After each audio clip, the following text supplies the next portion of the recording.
Good morning. It's great to see you all today. Thanks for letting us come and chat. The fans from theonering.net. We love you guys. Delighted to hear you.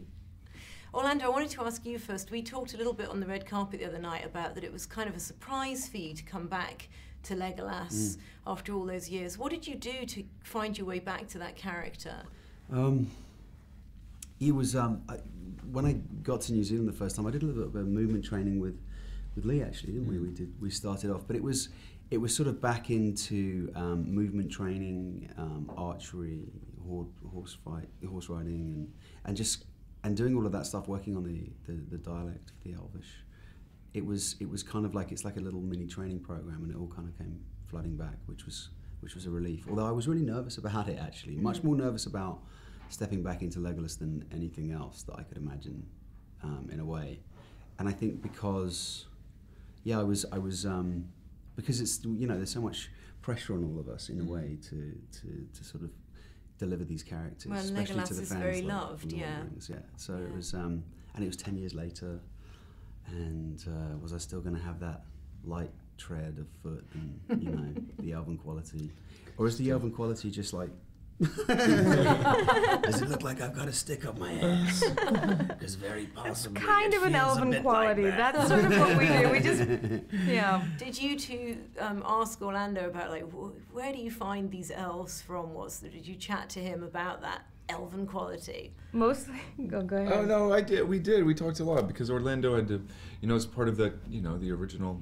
He's the original action elf. Original gangsta. And so he's got a point of view. I remember something he said to me early on about the elves is that they're just not, they're not human. They feel things differently. They feel things deeper. They feel love in a way that humans don't feel love in that way. They feel it in a more powerful way.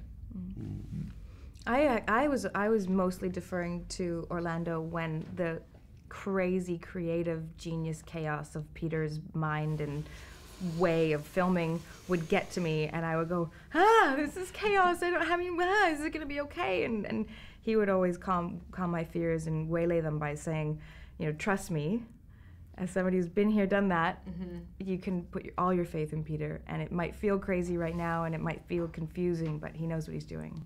Talking about that sort of crazy chaos, I wanted to ask you, Evangeline, about when you finally saw your final scene, which is incredibly poignant, all of you actually. I cried more than I thought I would in the film. How did you feel seeing it in context? Was there anything about it that surprised you?